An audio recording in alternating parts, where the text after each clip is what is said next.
If you're having pain here, right, the issue isn't here.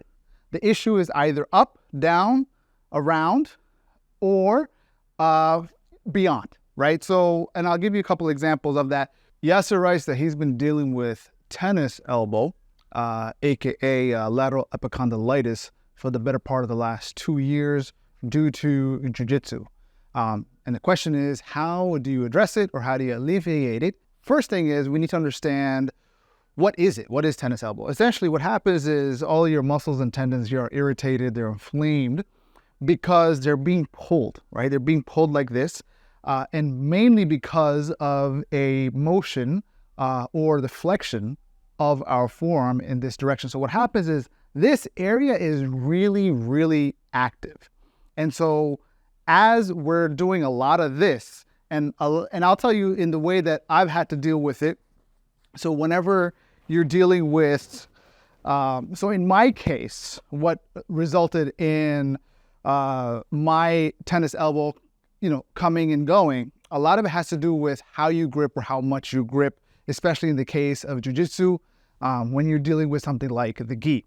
So in my case, if somebody gets my back and they're trying to choke me out, so my defense, and this is actually a very effective defense, is where I basically take my 2 fingers like this, right? And then I cinch these 2 fingers down, especially my pinky. 60% of your grip, especially in the forearm, is going to be from the pinky. And so because you're tightening this down, this little grip here becomes very difficult to break. And so when that happens, the people that you're sparring with and the opponents that you're dealing with are going to try even harder. And so this ends up being like a situation that I've had to deal with a lot. Now, this is effective in fighting off a choke, but then the aftermath is I got to tell this area to relax. If you're having pain here, right, the issue isn't here. The issue is either up, down, around, or beyond, right? So, and I'll give you a couple examples of that. One of the challenges with jiu-jitsu in terms of recovery is that we forget how many muscle groups that we're dealing with. So especially when we're pulling, right? When we're pulling, if we're dealing with somebody and they've got the gi, and we're doing a lot of this, right? Especially if you're doing a lot of spider guard, you're gonna, like, there's a lot of, you're activating your lats, you're activating your shoulders, you're activating your traps, and a lot of that will also result in pulling on your forearm muscles and your triceps in this direction. And then on top of that, you're doing a lot of this. And so all of that is going to result in the inflammation and the irritation of that. So part of recovering from tennis elbow is going to rely on your ability to alleviate the stress here. At least that's what's helped in my situation. And so these are some exercises that might help with that. First thing that you may want to do is, if you've got like a tennis ball or a lacrosse ball, don't necessarily massage out here. That's where the pain is. What I have found is when I go and massage in this area, right? Really massage it in. Don't even have to do this. You can even use your own, the first 2 knuckles, right? And then just kind of walk your 2 knuckles up and down as such. So this way, you can kind of force these muscles to relax. You also have your lateral muscles, especially starting from down here all the way up to the back of your shoulder. You want to be able to relax these muscles out. Now, there's positive pressure that will help alleviate these muscles, but keep in mind, with any kind of massage, any kind of positive pressure, it's going to result in further inflammation. And the reason is because inflammation helps with healing.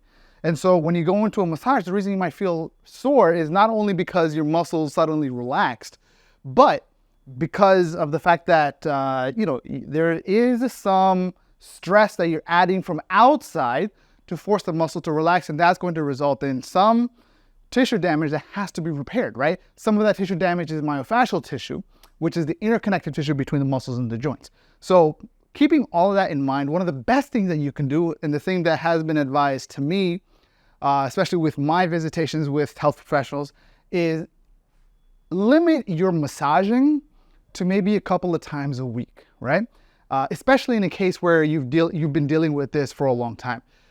So that's one. Number two is, instead of massaging, focus on stretching, relaxing, breathing. And so among the things that you may want to consider first is, do you have range of motion, right, with relation to your shoulders and your limbs and everything. So among the things, I remember one time when I had really bad tennis elbow, this pinky, I couldn't straighten it. And simply because this was so active, when I would straighten my hands, it would, like, my fingers would be like this. And so as a result, what I ended up having to do, in addition to massaging, really stretching out the hands. So going to like a wall or something, basically getting that elbow up against the torso and finding, not a pole, but a flat wall of sort, something similar to this, right? And then spending a couple minutes there on each side, so that way you can stretch this out. The other thing that's also been very helpful is get yourself, it could be a elastic band, it could be your jiu-jitsu belt, and simply, tie a knot on one end, as I've done here.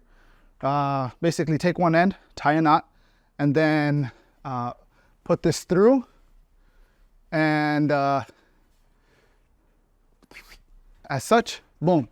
And now what you can do is just loop your hand in, take a knee, right? And allow yourself to not only kind of relax into the position, but then turn into it. What you want is this whole area, you want it to open up. And then just kind of allow your body to stretch. Now I'll put a little staff here just to kind of give me a little bit of extra leverage. And then just kind of breathe in and push your head through, right? You'll feel a stretch going all the way down your lat from your shoulders. And the reason you want to loop your hands so that you're not forcing this, right? Loop your hands and just kind of relax. You don't want to activate that grip. Do that on one side, maybe a couple of minutes, same thing. Open up that hand, right? And then just kind of relax into it. So that's one of the exercises that you may want to consider. And keep in mind, you might find some relief in the immediate, when you do these stretches, but don't think that your problem is resolved, because you still got to let the area heal. Give yourself a few weeks at least. 4 to 6 weeks is a good time to let all that tissue heal. And when I say let it heal, I don't mean stop doing jiu-jitsu. In fact, consider that you want to now change up the way you do your sparring, in the sense that don't focus so much on like this gripping, right? Even in my case, this is effective, but perhaps I should focus on how else I can fight somebody, choking me from behind using the gi, how else I can, maybe not play spider guard so much, maybe focus on different aspects of the game, focus more on my C grips, focus on different types of grips, because simply gripping, there's a saying in jiu-jitsu that grips are like relationships or bad relationships. You just need to know when to let go. And sometimes you need to spend some time not holding on to some things, right? So a big part of learning to develop your ability to perform in the art of jiu-jitsu is also figuring out how else you can play the game without gripping so much. And so that's one thing. Now, keep in mind, I was talking earlier about having the mobility, right? Can you push your arms all the way up? Do you have that rotation, right? One of the ways that you can kind of check that, get yourself like a stick of sort. I'm wondering if I have enough space here, right? So here, grab the stick, give yourself, do you have that mobility? Now, find a distance, that is comfortable for you, and just kind of work and get that rotation in your shoulders going. And so that's something that's going to be helpful. Another thing, because keep in mind, it's an entire muscular, myofascial, interconnective tissue system. And so in addition to like maybe massaging out the different areas, your forearms, your triceps, your biceps, inner forearm, outer forearm, your lats, your traps, right?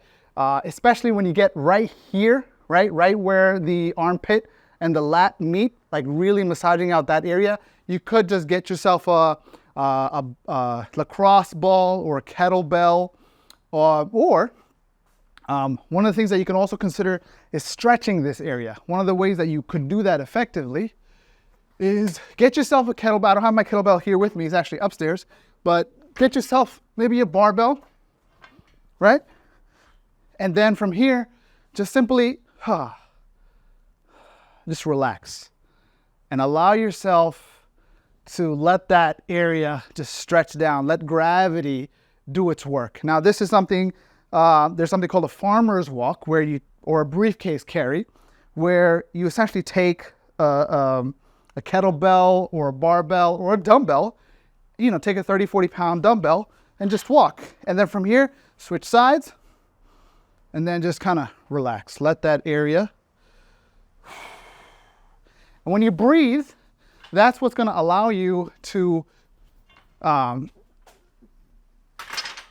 you breathe, that's what's going to allow you to kind of let that muscle relax. And that's one of the key things, is that if you find that you're not able to get your arms up all the way,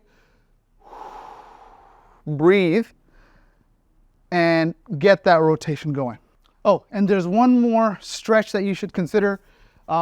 This is called the sleeper stretch.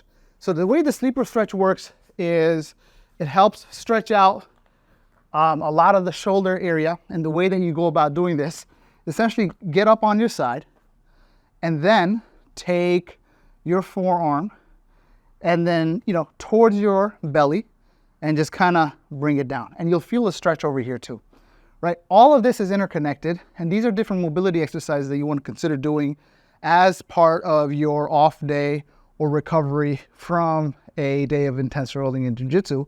You hold this here, and once you kind of get comfortable, hold this here for a minute or so, and then tighten up your entire body and push up against this hand, and then let go and push it down with your muscles, and then hold that here, right? Do this for 5, 6, 7 rounds on each side, and you'll find that you're going to be gaining a little bit extra range of motion through the various movements within jiu-jitsu. So I hope you found this of help.